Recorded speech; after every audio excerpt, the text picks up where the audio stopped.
السلام عليكم، ازيكم حبايب قلبي؟ يا رب تكونوا بخير وفي احسن حال. عشاق الفطير بقى يجوا معايا هنا، هقول لكم على طريقه فطير مشلتت حلوه جدا وسهله قوي قوي قوي ومش متعبه في الفرد ولا اي حاجه.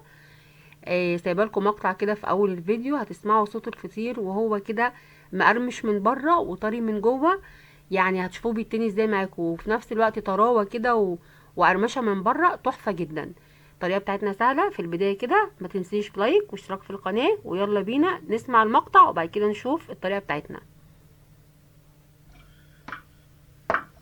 ادي الفطير بتاعنا يا جماعه طلع من الفرن اهو.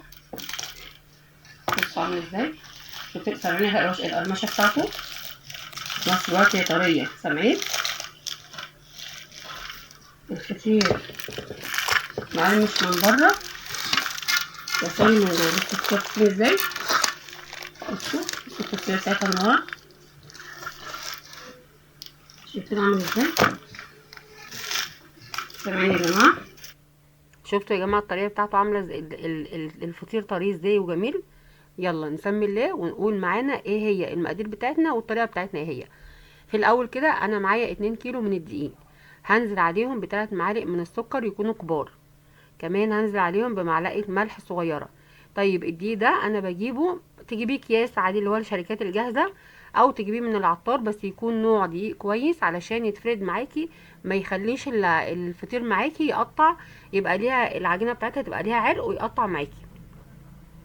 طيب بعد كده هعمل ايه بقى؟ شفتوا المج بتاع كوبايه الشاي احنا بنشرب فيها في كل بيت دي، في المج بتاع الشاي العادي، انا هاخد منه 6 كوبايات منه. انا هاخد 5 وهخلي الكوبايه الاخيره دي لما احتاجها هحطها، من انزل بيها بالتدريج. كمان احنا الجو ساقع دلوقتي، فانا استخدمت ميه دافيه عشان العجينه تشتغل معايا بسرعه، يعني ما اخدش وقت، على انها انا كده كده مش حاطه فيها ولا خميره ولا بيكنج باودر ولا اي حاجه، هو بس دقيق وسكر وملح وميه. هعجن العجينه بتاعتي. طيب عشان الفطير يبقى معاكي يبقى حلو ويبقى ناجح معاكي وما ياخدش منك مجهود ولا تعب، طيب تعملي ايه بقى؟ عشان ينجح معاكي شرطين اتنين. اول حاجه انك تعجني العجين كويس جدا، تديله حقه في العجن يعني زي ما بيقولوا، وانك تريحيه كمان كويس جدا.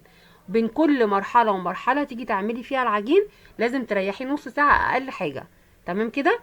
انا دلوقتي حطيت الميه بتاعتي ال5 كوبايات، لقيت الدقيق بتاعي محتاج شويه ميه كمان، نزلت بالكوبايه السادسه حوالي نصها.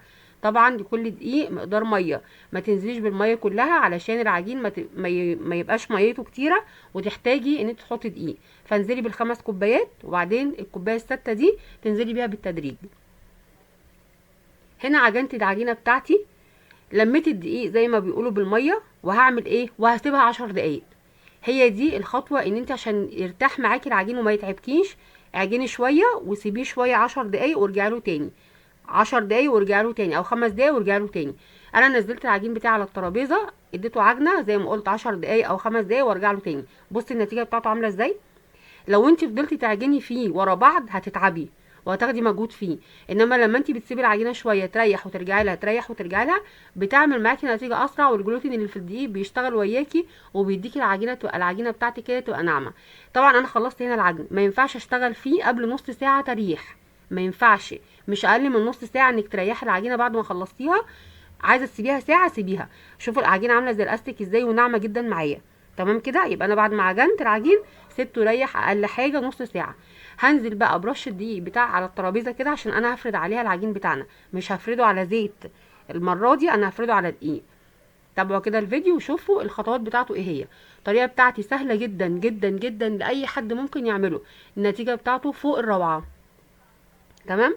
خلاص العجينه بتاعتي طبعا زي ما قلت هي مرتاحه فبتتفرد معاكي. بص لو العجينه مش مرتاحه كل ما تيجي تفرديها هتلم معاكي، لكن هي عشان مرتاحه فبتتفرد معايا بكل سهوله. خلاص. انا هفردها معايا على شكل دايره بقى، على شكل مستطيل، مش فارقه معايا اصلا الشكل بتاعها، ولا كمان فارق معايا ان انا افردها وارقها على الاخر خالص انها تبقى شفافه. انا بس عايزه افردها مثلا حوالي نص سنتي كده السمك بتاعها. اتفردت معايا العجينه بتاعتي معايا بقى. عشان انا هستخدم العجين، انت ممكن تعمليه، عايزه تعملي بزيت على سمنه تمام براحتك، عايزه تعمليه بزيت على زبده برضو براحتك، عايزه تعملي الطريقه بتاعتك اللي انت عايزه تستخدمي الماده الدهنيه بتاعتك. انا هنا هستخدم زبده. تمام كده؟ هجيب معايا بقى نص كيلو زبده، يعني انا دول 2 كيلو دقيق هحط عليهم نص كيلو من الزبده. هاخدهم احطهم في الميكرويف كده 10 ثواني، لقيتها لسه جامده شويه هرجعها 10 ثواني كمان، وهبتدي ان انا ايه افردها على العجينه بتاعتي. عايزه اغطي كل العجينه بتاعتي دي بالزبده، ما خليش حته تبقى فيها مش باينه فيها زبده. يعني انا كنت ممكن اسيحها شويه كمان، بس انا قلت خلاص هي كانت المفروض تاخد مني 10 ثواني كمان تانية ان انا اسخنها، يعني ان انا تبقى ايه تتفرد معايا كده زي الكريمه يعني. تمام كده. كل اللي انا هعمله ان انا هفرد بس العجينه، هفرد قصدي الزبده، مش هعمل اي حاجه تانية. بعد ما خلصت بقى الزبده بتاعتنا زي ما انتم شايفين كده، هلف العجينه دي رول على شكل رول. بعد ما الفها على شكل الرول بقى زي ما انتم هتبقوا شايفين هيبقى فيه دقيق من تحت، هخلي الدقيق ده مفيش مشكله طبعا، يعني مش هو الدقيق اللي كان تحت العجين ده انا هخليه معايا، ده بالعكس لما بيتلف معايا في الفطيره بيخلي طعمها بيبقى حلو، يعني مش بيبقى، ما تخافيش ان هو تقولي الدقيق اللي على الوش العجين ده وانا بلف الرول ده ان انا المفروض انفضه ولا اي حاجه، لا، بيبقى حلو، ما بيديك نتيجه احلى كمان على فكره لما بيكون مش فيه دقيق ده. خلاص كده هلفها زي ما انتم شايفين رول، وهحاول ان انا اساوي الشكل بتاعها، طبعا ما يبقاش فيه جزء رفيع وجزء تخين عشان لما اجي اقطعها. كمان عايزه اقولك حاجه، التقطيع بتاع حجم الفطيره اللي انت عايزاها انت في ايدك تتحكمي فيه، حابه تخليهم ال2 كيلو دول، حابه انك تعمليهم 5 فطاير براحتك، حابه انك تخليهم 4 بقى 6 8 اللي انت عايزاه. لو انت هتعمليهم 5 فطاير يبقى هتحطيهم في صينيه مقاس 33 30. لو انت هتعملي، انا عاملاهم على 3 فطاير عشان انا عندي الصواني بتاعتي كبيره، فانا عايزاها تكون فطيره كبيره زي الفطير الفلاحي الكبير، يعني تقريبا الفطيره هتبقى حوالي كيلو الا ربع. تمام كده. هقسم الكميه بتاعتي زي ما انتم ما شفتوا، لو انا لقيت حته صغيره او حته ناقصه عشان الطرف بتاع العجين بيبقى يعني فاضي شويه، فانا هاخد من حته مليانه واكمل فيها، وهتشتغل معايا عادي، والفها وانا بفرد دلوقتي مش هتبقى فيها فرق ولا اي حاجه. المره اللي فاتت انا فردت على زيت، المره دي انا هفرد على، المره اللي فاتت فردت على دقيق، المره دي هجيب شويه زيت هرشهم على الترابيزه. هنا بوريكم ان شايفين الرول اللي احنا عملناه ده هو اللي بيدي الرقات بتاعه الفطير بتاعي. خلاص كده يبقى انا حطيت شويه زيت، وطبعا زي ما احنا ما اتفقنا في اول الفيديو ان كل مرحله هريح العجينه نص ساعه، يعني انا بعد ما قطعت الفطير كده بعد ما قسمته على 3 فطاير سبته نص ساعه، وبعدين ابتديت اشتغل فيه. غلفته بالزيت ليه؟ علشان ما يشققش معايا والعجينه ما تنشفش يبقى وشها مشقق. بعد ما قطعته يعني رشيت على وشه زيت عشان يكون ناعم ما يشققش معايا. بعد نص ساعه اخدت اول واحده بقى اشتغلت فيها وايه وعملتها. هفردها معايا زي ما انتم شايفين. اهم حاجه في الفرد ان انا افرد الطروف بتاعتها تبقى رقيقه، اخد من جوه من نص الفطيره لغايه الطرف، ولو انا لقيت الطرف تخين شويه يبقى انا هرق شويه الطرف عشان انا عايزه الاطراف بتاعه الفطيره تكون رقيقه. خلاص انا كده هفردها كده. الفطير يتعمل معانا بكل سهوله ومش صعب جدا، واي حد يعرف يعمله. شايفين الفقاقيع بتاعه الهوا دي اللي في الفطير؟ دي دليل ان الفطير بتاعك ناجح، تعرفي كده ان الفطير بتاعك العجينه بتاعتك مخدومه كويس جدا في العجن. هنا بقى انا بحط شويه زيت، هنا ليكي الاختيار، عايزه تحطي زيت براحتك، مش عايزه تحطي زيت برده براحتك، انت كده كده هو واخد السمنه بتاعته او الزبده بتاعته كويس. هيعملها بقى على شكل بقجه، عارفين البقجه؟ يعني هلمها كده وهخليها تبقى زي ما انتم شايفينها كده قدامكم، هي اسمها بقجه، مش عارفه اسمها بقجه دي يعني، بس يعني المهم هي الشكل ده كده. وبعدين هسيبها بقى هدورها عشان ادخل كده العجين فيها، وهحطها في صينيه، الصينيه دي تكون مدهونه بالزيت، فيها حوالي معلقه زيت او معلقتين زيت، وهحطها فيها وهسيبها هركنها نص ساعه او ساعه. ليه بقى هركنها؟ عشان لما اجي اشتغل فيها تديني تتفرد معايا بكل سهوله. هنا انا بعمل واحده تانية ليكم عشان تشوفوها وهي بتتفرد. طبعا الطريقه بتاعت الفرد سهله ومش صعبه يعني. شايفين العجينه عشان مرتاحه معايا عامله ازاي؟ انا ممكن استغنى عن النشابه وانا بعمل بيها، ممكن اعملها بايدي، بس انا عشان بس بسرع. انتوا شايفين العجينه ما شاء الله بتتفرد بكل سهوله معانا ازاي، ولا بترجع عامله زي الاستيك ولا حاجه. ليه؟ لانها واخده راحتها في التريح، فعشان كده مسهله عليا الموضوع. فزي ما قلت الفطير يبقى ناجح معاكي بحاجتين: عجين كويس وانك تريحي العجينه كويس. العجينه عشان تريح معاكي تبقى مش اقل من نص ساعه، عايزه تسيبيها ساعه ده بالعكس كل ما يقعد طبعا احنا جو ساقعه فما فيش مشكله في الحاجه ان يعمل لنا حاجه في الجو بتاع مش الدنيا حر ان احنا نقول ان العجين يعني سخن ويانا من الحراره من الجو يعني. تمام كده. انا هنا ده واحده تانية بوريها لكم علشان خاطر بس تشوفوا. هنا بقى خلاص خلصت الكميه برضو بتاعتنا وحطينا الزيت، وانا هعمل التالتة مع نفسي بقى كده. طيب انا بعد ما خلصت هعمل ايه؟ زي ما اتفقنا هنريحها شويه، وبعدين الفرن بقى بتاعي درجه الحراره بتاعه الفرن بتاعنا تكون عاليه جدا. اوعي تدخلي الفطير على درجه حراره واطيه. لو دخلتيه على درجه حراره واطيه الفطير ينشف معاكي، هيتمص من السمنه بتاعته. لازم تكوني مشغله الفرن بتاعك ويعني ربع ساعه او تلت ساعه، علشان يكون الحراره بتاعه الفرن تكون عاليه. طيب بعد كده هدخل الفطير في الرف اللي في النص. لو انت الفرن بتاعك بيشتغل شوايه ومن تحت، هتشغليهم هما الاثنين مع بعض. لو انت بيشتغل من تحت وبعدين تشغلي الشوايه، انت بقى عارفه الفرن بتاعك وهتظبطيه ازاي. هنا انا خلصت الحاجه، جبت اول صينيه اول فطيره انا عملتها وهتك عليها عشان تتفرد.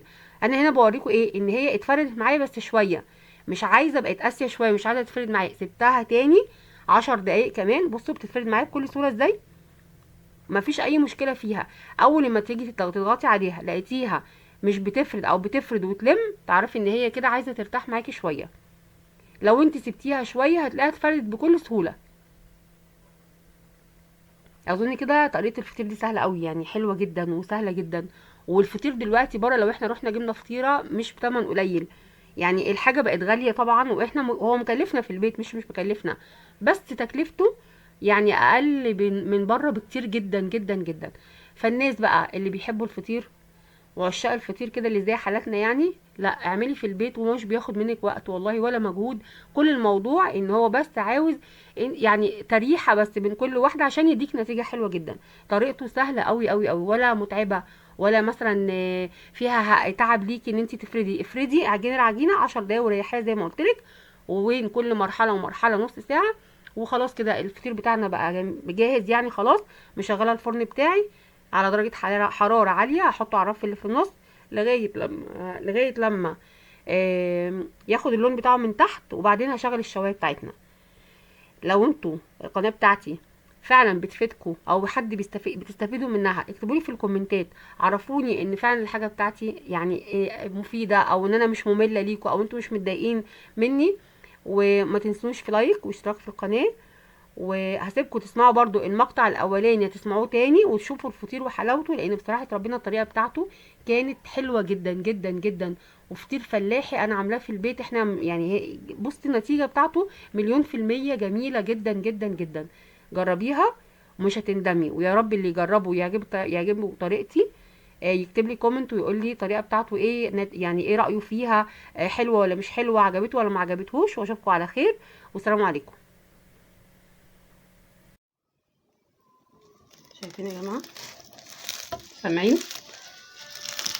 سامعين الصوت يا جماعه؟ سامعين القرمشه بتاعته؟ وفي نفس الوقت طري. نفتح بقى ونشوف كده التوريعه بتاعته. ايه رايكم في التوريقه؟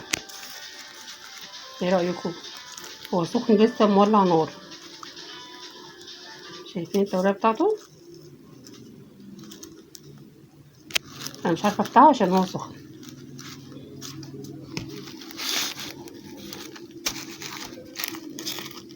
لو انتم من عشاق الفطير جربوا الطريقه بتاعتي. الطريقه بتاعته سهله اصلا. التوريق بتاع الفطير بتاعنا متورق، ما خدش مننا مجهود في الفرد ولا اي حاجه. هو انا مش عارفه افرد ده عشان هو بس سخن. جربوا الطريقه، يا رب الفيديو يعجبكم واشوفكم على خير. سلام عليكم.